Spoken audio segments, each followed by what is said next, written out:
The voice crackled over the radio, filled with urgency. "I gotta declare an emergency. My pilot's unconscious. I need help up here." This was Doug White, a man facing a life-or-death situation at 8,000 feet. He and his family had just attended his brother's funeral in Florida and were on their way back home to Louisiana when, during the climb, he realized that the pilot sitting next to him was unresponsive. In that instant, Doug's world spun out of control. He was alone, thousands of feet in the air, with no experience flying the aircraft he was in. A King Air 350, a complex multi-engine turboprop, far beyond the simple single-engine Cessna he had flown 18 years ago. His heart raced as he looked over at the unconscious pilot, his mind trying to figure out the next steps to survive. As Doug frantically tried to process what was happening, he grabbed the radio and called for help. "I need a King Air pilot to talk to," he said, his voice breaking through the static. The air traffic controller, initially thinking Doug was a co-pilot, assumed he was just another pilot in distress. The controller began to guide him through the situation, asking Doug to state his intentions. As Doug explained his lack of experience with multi-engine aircraft, the gravity of the situation became clear to both of them. Doug had about 80 hours of flight experience in a single-engine Cessna, but he had never flown a complex twin-engine aircraft like the King Air. This was his second time sitting in a King Air, and the first time he had ever encountered an emergency of this magnitude. The King Air was still climbing when Doug tried to level it off at 11,000 feet, but the autopilot, which had been set by the original pilot, was continuing to push the aircraft upward. Without being set to a specific altitude, the autopilot kept climbing the aircraft at a rate of 1,500 feet per minute, something Doug couldn't correct without disengaging it. He could see the altimeter showing 12,000 feet and knew something was wrong. His words to the controller, "Turn off the altimeter," were his way of asking to disengage the autopilot, a critical step. But doing so would mean taking control of the aircraft himself, a terrifying proposition given his limited experience. This is where the technical side of the emergency becomes clearer. The autopilot system, though designed to assist in flight, can also become a dangerous complication when not managed properly. Similar incidents, like the 2001 crash of Air Midwest Flight 5481, show the potential danger of autopilot systems being incorrectly set, leading to catastrophic results. In that crash, a series of technical failures and mismanagement of the aircraft's systems led to the plane's crash. And while Doug's case wasn't quite the same, it illustrates the importance of understanding and managing autopilot systems, especially in critical moments. As the aircraft continued its climb, the air traffic controller realized Doug's lack of experience with the aircraft type. They began to adjust their instructions, trying to guide Doug through the next steps. The controller cleared the frequency of other planes to focus solely on Doug's emergency, and Doug, maintaining his composure, was able to follow their commands. The stakes couldn't have been higher. He needed to level off the aircraft and figure out how to get it on the ground, all while managing a plane that was still climbing and an autopilot system he had never fully understood. The confusion about autopilot settings is a common challenge in aviation emergencies. Pilots with minimal experience may struggle to control advanced aircraft systems. And in Doug's case, his prior training in a Cessna, a much simpler aircraft, didn't prepare him for the complexity of a King Air. This discrepancy between aircraft types, one single engine and simple, the other twin engine and equipped with retractable gear, was a significant factor in the unfolding emergency. Doug's struggle to manage the aircraft was compounded by the difficulty of figuring out an autopilot system that was designed to help, but in his case, was part of the problem. Despite the terrifying situation, Doug's knowledge of how to communicate on the radio became one of his biggest assets. His brief time spent learning the basics of aviation, particularly radio communications, paid off. He was able to effectively communicate with the air traffic controller, even as the pressure mounted. Doug's calm and clear instructions were pivotal in ensuring that the situation didn't spiral further out of control. The controller, recognizing Doug's limited experience, began offering clear, simple guidance, telling Doug to keep the aircraft level at 11,000 feet and asking if he was able to handle the autopilot. As the situation unfolded, it became apparent that Doug wasn't just dealing with an incapacitated pilot, but an aircraft that was still climbing, with a potentially faulty autopilot system. This incident serves as a reminder of the importance of pilot training and understanding aircraft systems, especially when stepping into a plane that's significantly more advanced than anything they've flown before. Doug's experience in this emergency reflects a critical aspect of aviation safety. Sometimes, basic knowledge and calm under pressure are just as crucial as technical expertise. In the next part of this story, we'll dive deeper into how Doug handled the remainder of the emergency and ultimately brought the plane safely back to the ground. But for now, his calm decision-making and reliance on communication are key elements that highlight how small decisions and knowledge can make all the difference in a crisis. Doug White's situation was becoming more desperate by the minute. As he sat in the cockpit, with his pilot unconscious beside him, the air traffic controller on the other end of the radio was scrambling for a solution. The challenge at hand was complex. Air traffic control is trained to manage airspace and coordinate traffic, but their role doesn't typically involve in-depth knowledge of specific aircraft systems, particularly when it comes to autopilot settings, vertical speed, or other complex systems on a plane like the King Air 350. So Doug was truly alone in this crisis, relying on his limited flying experience and the instructions coming from the controller. The King Air was still climbing. At this point, Doug was already over 14,000 feet, but the plane was climbing uncontrollably toward its service ceiling, the maximum altitude the engines could maintain. Once the plane reached that ceiling, the engines would no longer be able to provide the necessary thrust to maintain the climb, and the autopilot might disengage or, at worst, the aircraft could stall. Doug knew this. He needed to stop the climb before it got worse.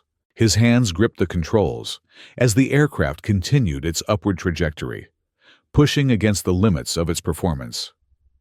"Do I turn the autopilot off?" Doug asked, his frustration mounting as he struggled to understand the settings on the plane's complex autopilot system.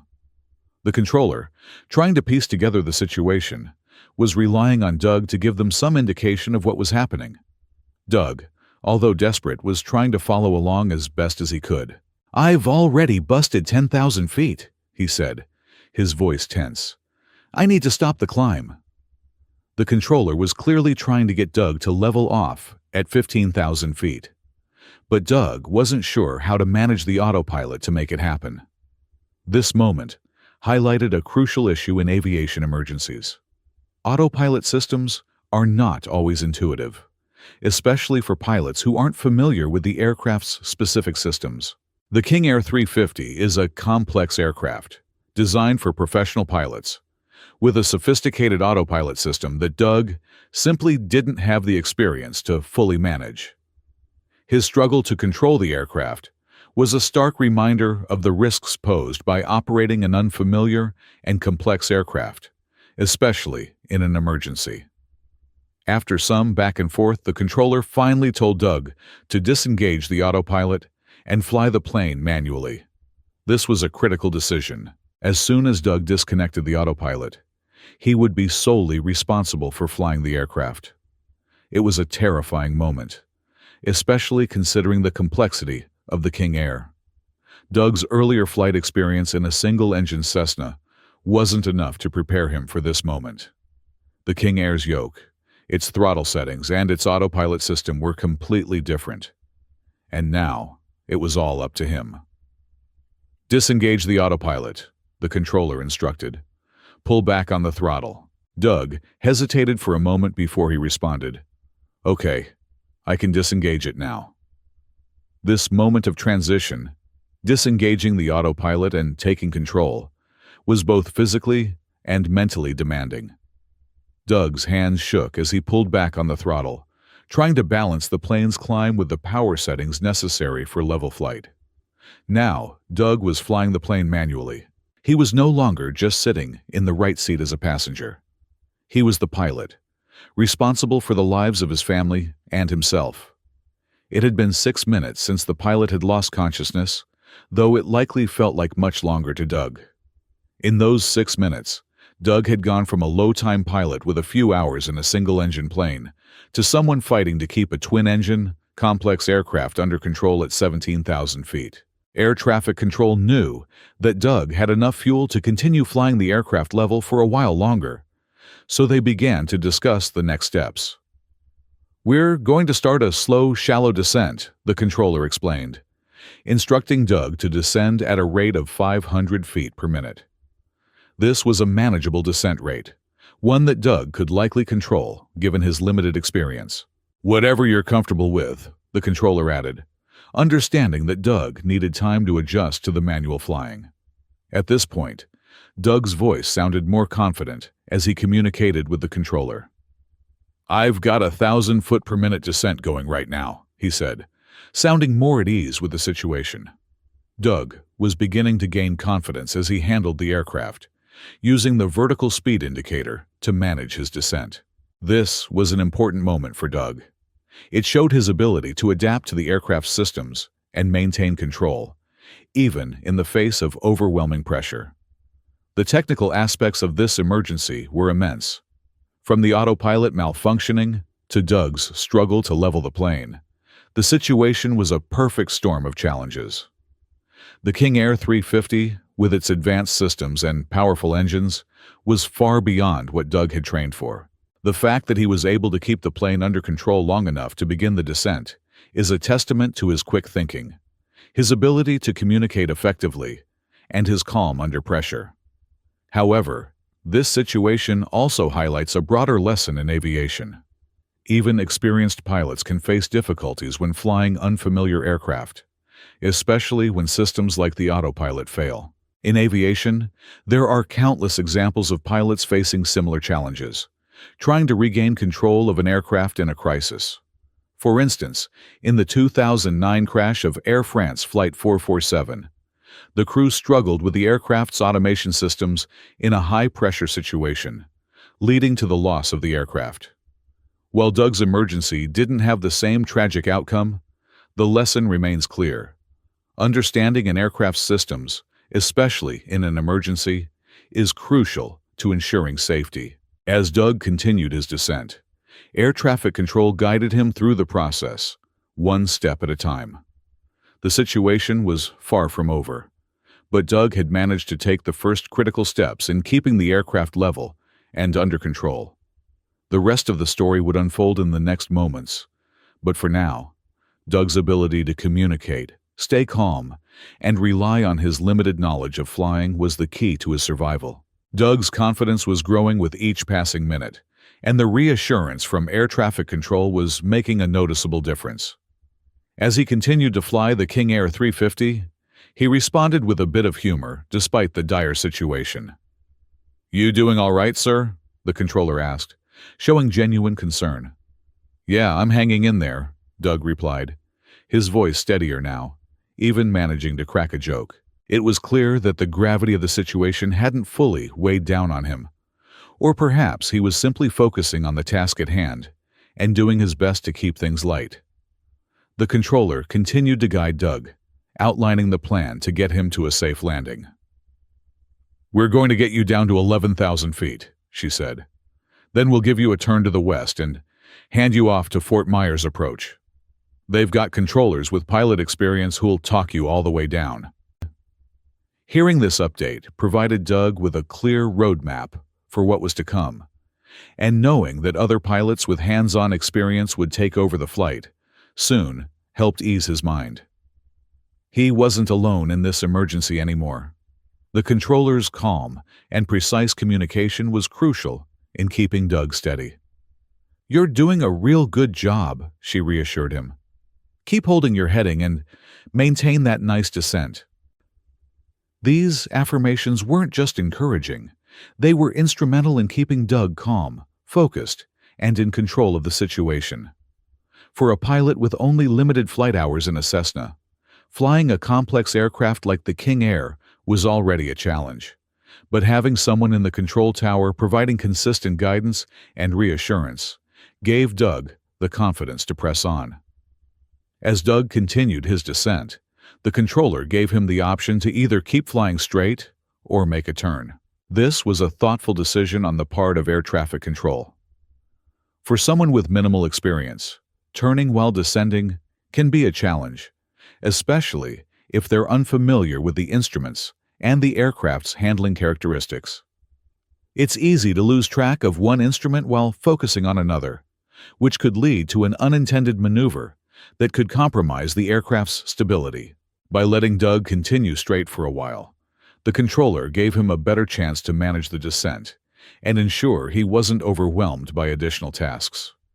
Doug, now feeling more comfortable, responded, "I can make a turn with the descent."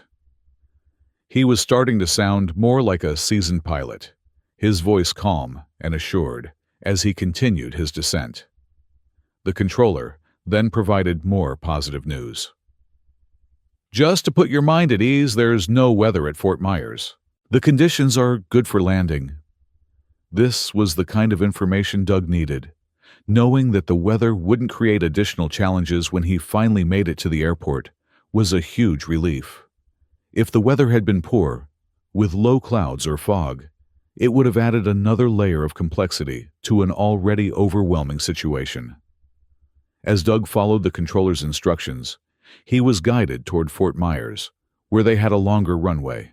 "We're going to get you to the most available runway for your landing," the controller said, emphasizing the importance of a safe landing. At this point, the plan was clear. Get Doug to the airport, hand him off to another experienced pilot, and guide him through the landing. "You're doing great," the controller continued, giving him feedback on his turns and descent.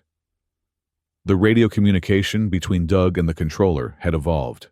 In the beginning, Doug had been confused and uncertain, but now he was sounding more like a pilot with each call. When the controller asked him to change frequencies, Doug handled it with ease, confirming that he had set the new frequency correctly. "I'm talking to you on the new frequency," Doug said, his confidence growing with each interaction. This was a pivotal moment. Doug had just taken a big step in managing the aircraft and the radio communications by himself. He had successfully transitioned from relying on air traffic control to becoming a fully engaged pilot in command of the situation. The controller continued to guide Doug through the steps. "When you're ready, turn left to a heading of 180 degrees. We'll start working you toward the airport," she instructed. Doug responded, now more comfortable in his role as the pilot. "I need to slow my descent," he said, adjusting his throttle. He was asking for help to understand the correct power settings to maintain the right descent rate. "Where should I set my throttle?" he inquired, eager to get the aircraft in the proper configuration for the descent. This moment marked a significant shift. Doug, who had once been unsure and overwhelmed, was now managing the aircraft's descent, adjusting the throttle, and taking the necessary steps to safely land the plane. Despite the high-stress situation, his ability to remain calm and communicate effectively with air traffic control made all the difference. In aviation, this kind of emergency is a perfect example of the importance of communication and preparation. While Doug's experience in the Cessna had given him a foundation, it was the guidance of experienced air traffic controllers that allowed him to safely navigate through this emergency. His ability to listen, process information, and take control of the situation was key to managing the complexities of the King Air, a plane far more advanced than anything he had flown before. And as he continued to descend toward Fort Myers, the plan was falling into place, one step at a time. Doug was doing his best to stay focused, but the complexity of the situation was starting to weigh on him. As the aircraft descended, he continued to ask the controller for specific guidance on throttle settings, hoping for clear instructions on how to adjust the power. But the controller couldn't give him a precise throttle setting. Because in aviation, throttle adjustments are largely dependent on the aircraft's pitch and the rate of descent. If the plane was descending too quickly, Doug would need to pull back on the throttle. If he was slowing down too much, he'd need to advance it. It was a dynamic situation, and the controller could only provide general advice. Adjust the throttle as needed to maintain a safe descent rate. "I've got buggers going off here," Doug reported, indicating that there was an alert or warning sounding off in the cockpit. In most aircraft, when you descend to a certain altitude with a high rate of descent, the aircraft assumes you're preparing to land and will warn you if the landing gear is not down. Doug wasn't at a landing altitude yet, but the aircraft's systems were still alerting him, possibly because it was descending at a rate that the aircraft considered indicative of an impending landing. The speed was still well above what would be considered too slow for level flight, so this wasn't a critical issue just yet. At this point, the controller advised Doug to level off at a comfortable altitude, and the focus shifted to helping him engage the autopilot. "Pre-select 5,000 feet, but don't turn it on yet," the controller instructed. Doug was somewhat familiar with the autopilot system and could get it to hold an altitude, but he was struggling to figure out how to set the correct heading. The autopilot, by default, would try to turn the aircraft toward a heading that wasn't aligned with where Doug was currently flying. The next few moments became a battle of technical details. Doug knew how to use the altitude selector to set a desired altitude, but he didn't yet understand how to adjust the heading bug, which tells the autopilot which direction to fly.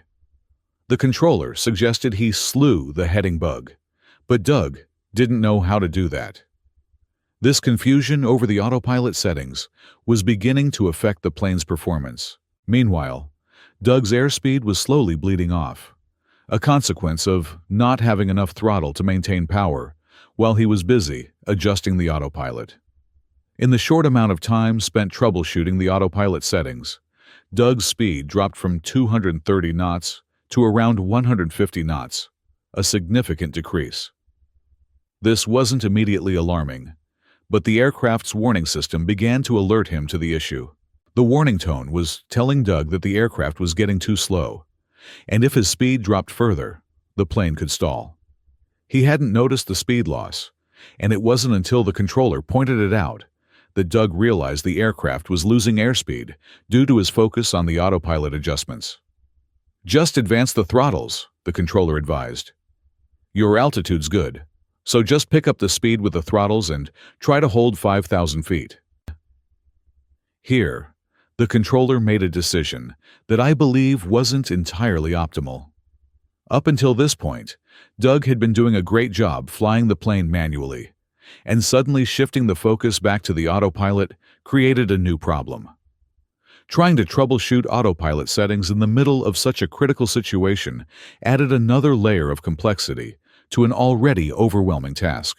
In retrospect, it might have been better to let Doug continue flying manually for as long as possible, allowing him to focus on stabilizing the plane and maintaining control without getting bogged down by the autopilot. Despite the added pressure of managing the autopilot, Doug managed to regain control of the plane's airspeed. "It looks like your speed's picking up now," the controller remarked as the airspeed indicator climbed back to 210 knots. The controller could see the aircraft's ground speed on their radar and used that information to guide Doug in the right direction. By focusing on getting Doug's speed back to an appropriate range, the controller was ensuring that Doug didn't inadvertently enter a dangerous flight envelope where the aircraft could stall. "Just verify that you do have the autopilot off," the controller double-checked, as they noticed that Doug had disengaged the autopilot in the first place. Doug confirmed that the autopilot was indeed off, and he was now flying the aircraft manually again. By now, Doug was becoming more comfortable in the role of pilot in command. His calls over the radio were more confident, and he was managing the aircraft's systems with more awareness. This part of the emergency highlights a critical aspect of aviation: the importance of maintaining situational awareness and managing multiple systems under pressure. Doug's struggle with the autopilot is a reminder that in an emergency, Pilots must be able to handle both the aircraft's performance and its systems. For someone like Doug, with limited flight hours, the complexity of the King Air 350 was daunting, but his ability to stay calm, follow instructions, and adapt to the situation was what kept the aircraft flying and on track for a safe resolution. As Doug approached the final stages of this emergency landing, his main focus shifted to controlling the aircraft's speed and preparing for the landing.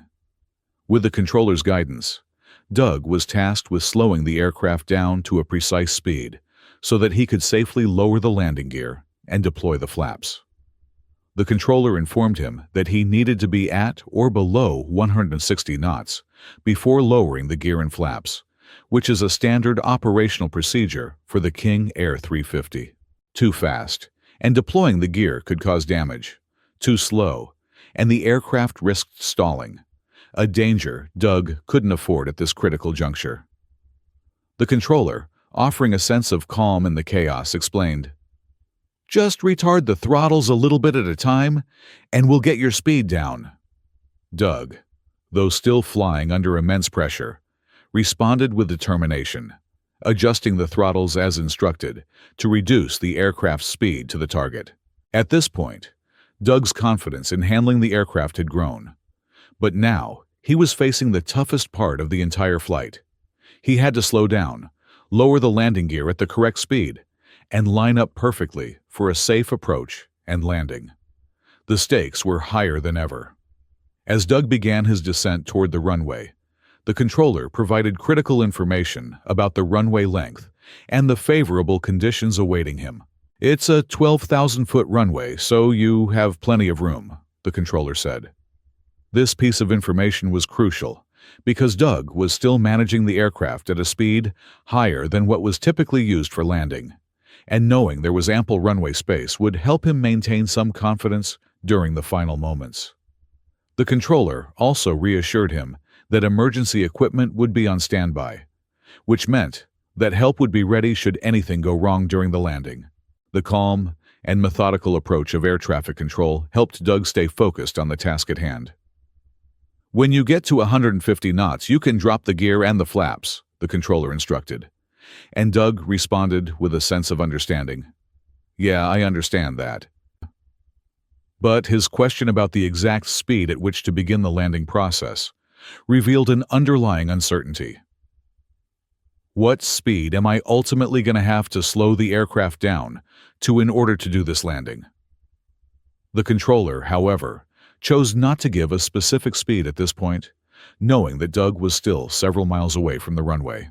Providing him with too much information about the final approach, speed at this stage could increase the risk of him trying to slow down too quickly, reducing his margin for error and possibly leading to a stall. The slower you go, the less control you have over the aircraft, and that added risk was something the controller didn't want to introduce prematurely. Doug was becoming increasingly aware of the situation, but he was still looking for confirmation. "When you get the speed under control, you can begin your descent," the controller clarified. This was standard procedure in an emergency landing. Once Doug managed to slow the aircraft to the desired speed, he would be able to start his final approach. However, Doug wasn't completely familiar with the terminology and sought more concrete guidance. "What's my speed under discretion?" he asked. This was his way of asking for reassurance that he was flying within the safe speed range for landing. The situation now mirrored many real-life aviation emergencies where pilots must work under high pressure with limited experience.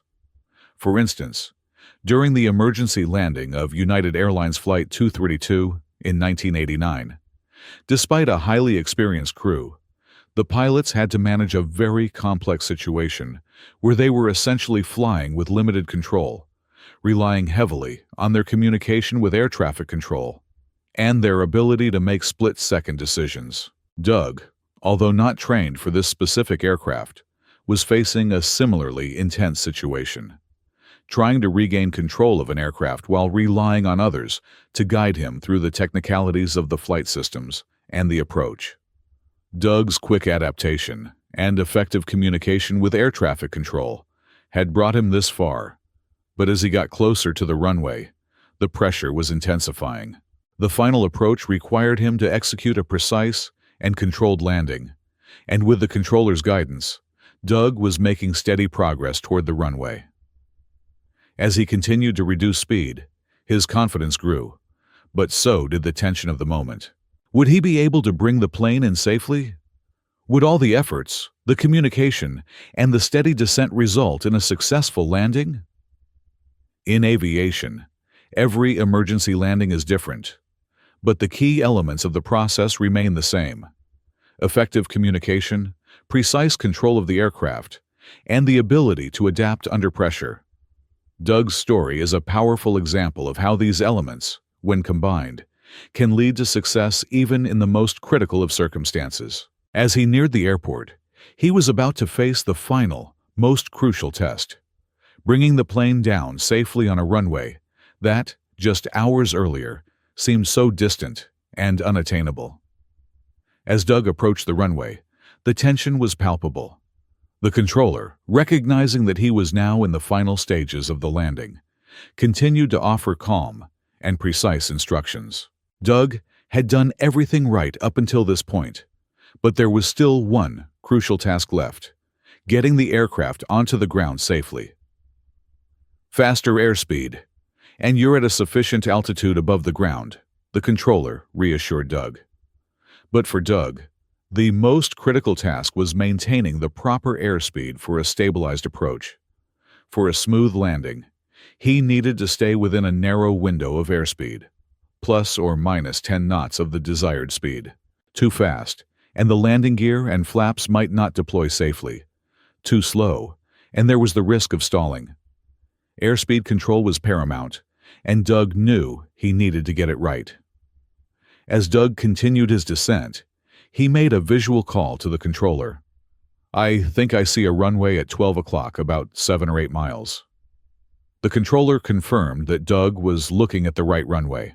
They were still about 15 miles out, but Doug's judgment was off by just a few miles, a common issue for less experienced pilots trying to estimate distance from the ground. At this point, however, it was too early to deploy the landing gear, especially given Doug's lack of experience with the aircraft. They needed to get him down to the proper altitude and speed before making those final adjustments. The controller continued to walk Doug through the steps. "When you get to 150 knots, the flap control will say, 'Approach flaps.' Just select that detent," the controller instructed. Doug responded, "Is that going to be the first notch?" The controller confirmed that it would be. Flaps are essential for allowing the aircraft to fly at slower speeds without stalling.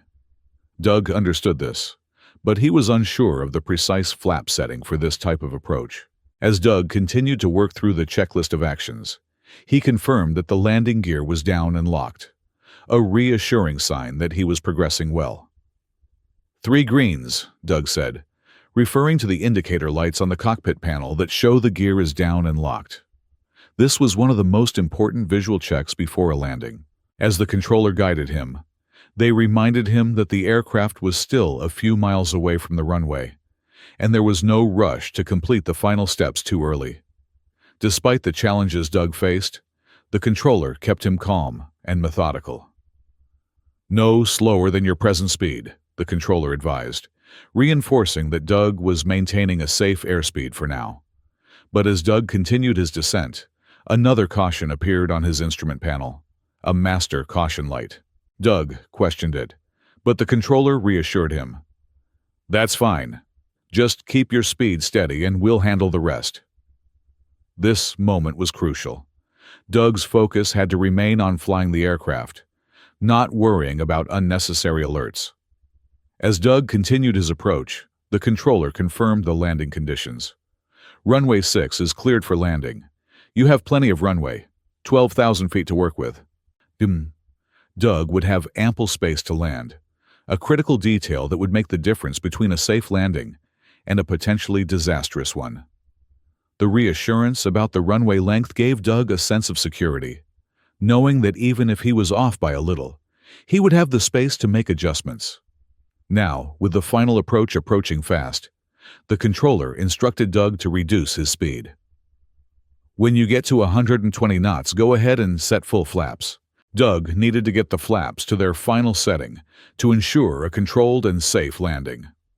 Okay, I got the flaps, but when I touch down, should I kill the throttle? Doug asked, asking for confirmation on the final action once he was on the runway. That's correct, the controller responded. When you touch down, slowly kill the throttle. Just ease it in. The key here was to avoid overcompensating and causing the aircraft to bounce or lose control on the runway. Doug's task now was simple but critical.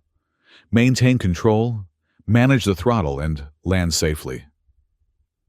As he crossed the threshold of the runway, the controller kept him focused. Keep the nose up, easy with the power, and stay on the center line, they instructed. This was standard advice for landing, especially in a twin-engine aircraft like the King Air, where slight throttle adjustments can have a significant impact on the landing speed. Doug, now nearing the runway, was in the home stretch. The final moments of this harrowing flight would determine whether all his efforts and the controller's guidance would result in a safe landing. At 120 knots, with the flaps fully deployed, Doug approached the runway at a steady speed. He gently lowered the throttle as he touched down, the aircraft settling onto the runway smoothly. The sound of the wheels touching the ground was a moment of relief. Doug had done it. The controller, having guided Doug through every step of this extraordinary emergency, finally gave a final word of praise. You did a great job. The landing looks good.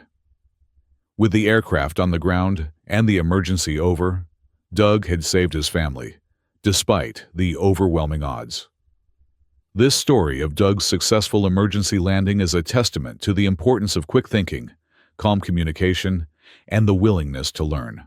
It's also a reminder of how crucial air traffic controllers are in supporting pilots in distress. Doug's calm under pressure, paired with the expert guidance from the controller, turned a potentially deadly situation into a safe conclusion. While Doug's pilot was lost, his courage and determination made sure that his family had a chance to make it home.